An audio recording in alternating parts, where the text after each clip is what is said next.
আমি যেটা বলতে চাই সেটা হলো হচ্ছে নির্বাচনে দেখা গেছে যে কালিটি ইউজ করা হয় অনেকে হাতে সে কালিটা এখনও লেগেই আছে। অর্থাৎ এই অল্প সময়ের মধ্যে তারেক রহমানের সরকার প্রতিষ্ঠিত হওয়ার পরে দেশের যে অবস্থা বিরাজমান করছে, আমি মনে করি এই অল্প সময়ের মধ্যে দেশকে গড়ে তোলা, দেশকে বিশ্বের মানচিত্রে শির উঁচু করে দাঁড়িয়ে রাখার যে চিন্তা ভাবনা, দেশের বিভিন্ন সমস্যার সমাধান, কৃষক শ্রমিক ছাত্র জনতার যে আকাঙ্ক্ষা, তাদের অনেকের যে অনেক আশা বিভিন্নভাবে বিভিন্ন দিকে ছিল। হাসিনার ফ্যাসিস্ট সরকার এই দেশকে আপনারা জানেন সমস্ত টাকা পয়সা লুটপাট করে কিভাবে নিয়ে গিয়েছে। কয়েকটি ব্যাংকে অলরেডি সেখানে থেকে লোকজন যারা টাকা জমা দিয়েছে তারা হাহাকার করতেছে, কারণ তাদের টাকা পয়সা দেওয়ার মতো অবস্থা ব্যাংকে নাই। এখানে বিভিন্ন ব্যাংককে চালানোর জন্য সরকার থেকে কিছু তাদেরকে সহায়তা করেছেন, সহায়তা করে আজকে এটা চলছে। এই অসুবিধার ভিতর দিয়েও দেশটাকে তারেক রহমান সরকার যেভাবে চালাইতেছে বা চলছে, জনগণের জন্য সে মাঠে ঘাটে সর্বত্রতে ঘুরে বেড়াচ্ছেন। যেমনি আমি দেখেছি জিয়াউর রহমানকে এই দেশের খাল কাটা বিপ্লব, অর্থাৎ এই দেশের খাদ্য সমস্যাকে সমাধান করার জন্য উনি সেই খাল কাটা বিপ্লব করতে গিয়ে দেখেছি কীভাবে মাইলকে মাইল উনি হেঁটে গিয়েছেন, জনগণের পাশে দাঁড়িয়েছেন। খাল কাটা বিপ্লব সফল হওয়ার ভিতর দিয়ে দেখেছি এই দেশের খাদ্য সমস্যা সেটা যেটা ছিল, আমরা না খেয়ে থাকতেছিলাম, কিন্তু সেটা আমরা অনেক মুক্তি পেয়েছি। ঠিক সেই পথ ধরে অর্থাৎ শহীদ প্রেসিডেন্ট জিয়াউর রহমানের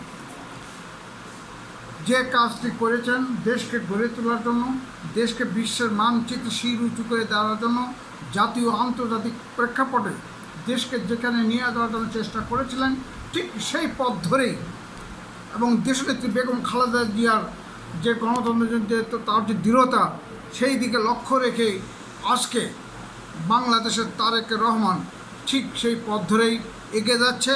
এবং সারা দেশে একটি অনেক কিছু পরেও আমি মনে করব অনেকে চায় না, অনেকে বাধার সৃষ্টি করার চেষ্টা করছে, তার বিরুদ্ধে মনে করব এই দেশের জনগণ তারা উৎফুল্ল হয়ে দেশকে এগিয়ে নিয়ে যাওয়ার জন্য তারেক রহমানের এই যে হাতকে শক্তিশালী করার জন্য তারা বিভিন্ন দিকে তারা কাজ করে যাচ্ছে। আপনারা জানেন এই অল্প সময়ের মধ্যেই খাল কাটার যে কর্মসূচি নিয়েছেন, গ্রামান্তরে যাচ্ছেন, সেটা আপনারা লক্ষ্য করছেন। আপনারা লক্ষ্য করছেন এখানে সেখানে এই দেশের নারী সমাজকে তুলে ধরার জন্য তাদেরকে যে কার্ড দেওয়া হচ্ছে।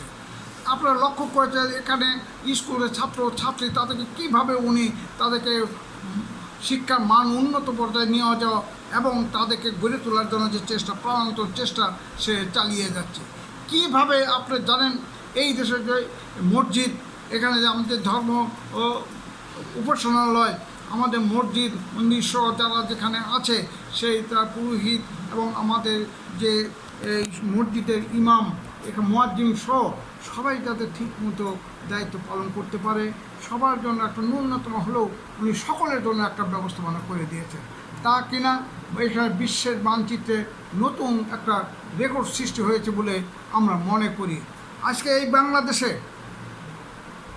মুসলিম, হিন্দু, বৌদ্ধ, খ্রিস্টান এবং ওই পার্বত্য অঞ্চলে বিভিন্ন গোত্র যারা আছে, চাকমা, মারমা সাঁওতাল সহ যারা এই দেশে আছে, উপজাতি যারা আছে, তাদের ভিতরে আমরা লক্ষ্য করছি তাদের যে আসার পরে তাদের ভিতরে একটি উদ্দীপনার সৃষ্টি হয়েছে।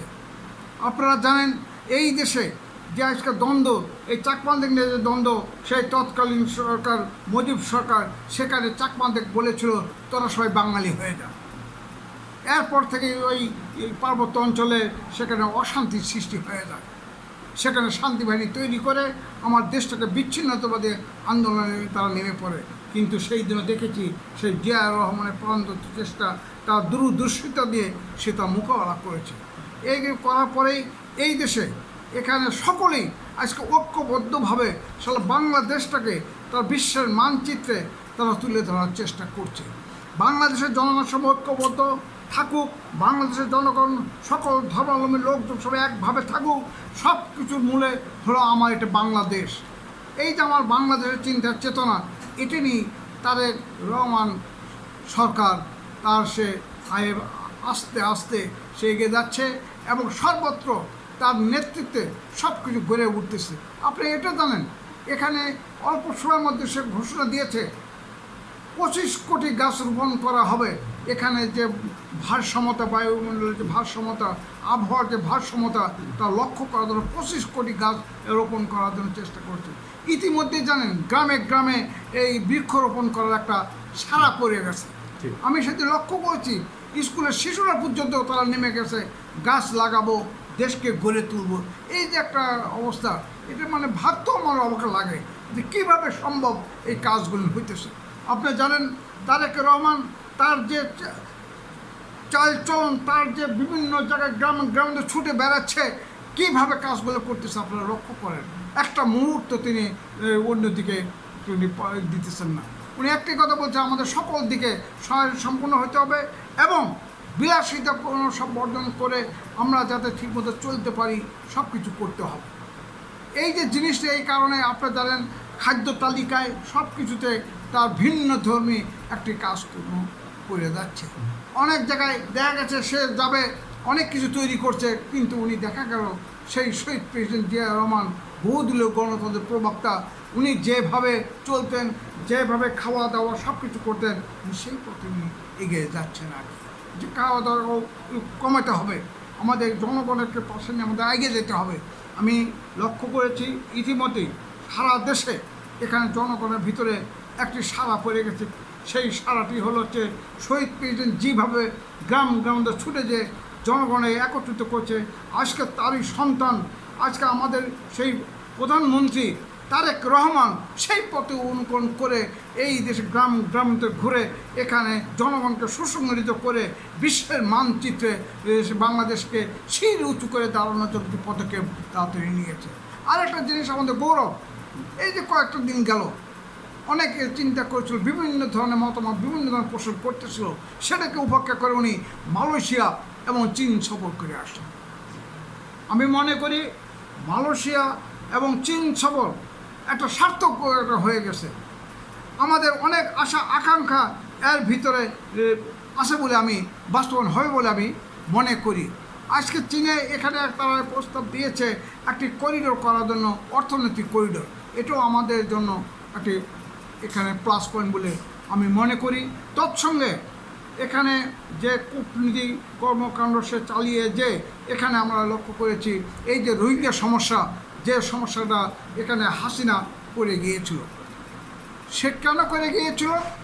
সে বিভিন্ন ধরনের কোনো রকম না করে শুধু লোক বাংলাদেশকে আসুক এই উৎসাহ দিয়ে নিয়ে এসে সে এখানে মনে করেছিল এখানে তাদের ঠাঁই দেওয়ার ভিতরে একটা মডেল করার চেষ্টা করছিল। সেটা হলো হচ্ছে সে নোবেল পুরস্কার পাওয়ার একটা পরিকল্পনা করেছিল, যে এটা করলে এখানে বিশ্ব শান্তি ইয়েতে প্রতিষ্ঠিত হয়ে আমি নোবেল পুরস্কার পাবো।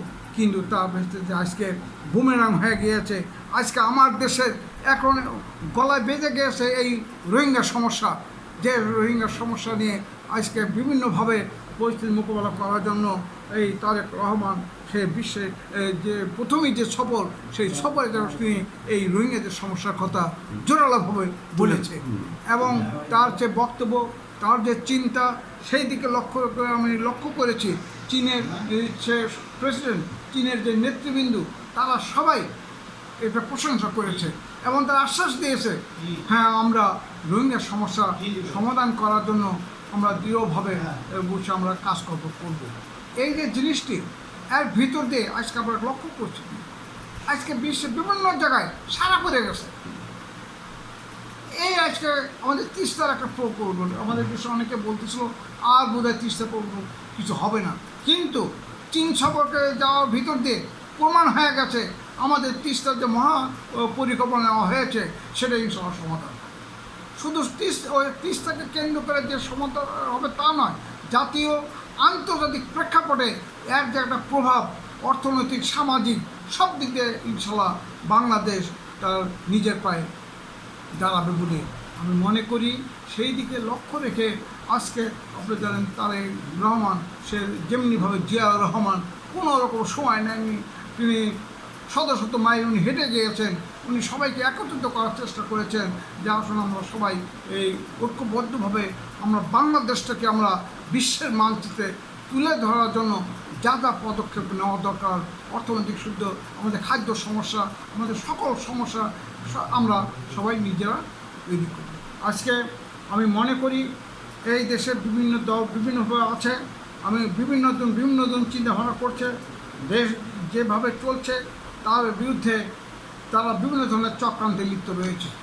তবে আমি মনে করি আজকে যে কর্মকাণ্ড সারা দেশে চলছে নিন্দুকরা এখন তারা ভাবতে শুরু করেছে আমরা যে পরিকল্পনা করেছিলাম সেই পরিকল্পনা বাস্তবায়ন হচ্ছে না। জনগণ এখন যতই দিন যাচ্ছে তারেক রহমানের নেতৃত্বে তারা সুসংগঠিত হয়ে আগামী দিনে এই বাংলাদেশকে তারা বিশ্বের মানচিত্রে উন্নতশীলে নিয়ে যাওয়ার জন্য প্রতিজ্ঞাবদ্ধ বলে আমি মনে করি। আপনাকে অনেক অনেক ধন্যবাদ এই সংক্ষিপ্ত সাক্ষাৎ দেওয়ার জন্য। আপনাকে অনেক অনেক ধন্যবাদ। আমার পক্ষে থেকে না, আমার সংগঠন জাতীয় গণতান্ত্রিক পার্টি জাগপা তার জন্মলগ্ন থেকেই যে রাজনীতি আন্দোলন সংগ্রাম করে গিয়েছে সেই দল জাগপার পক্ষে থেকে আমিও আপনাকে ধন্যবাদ জানাচ্ছি।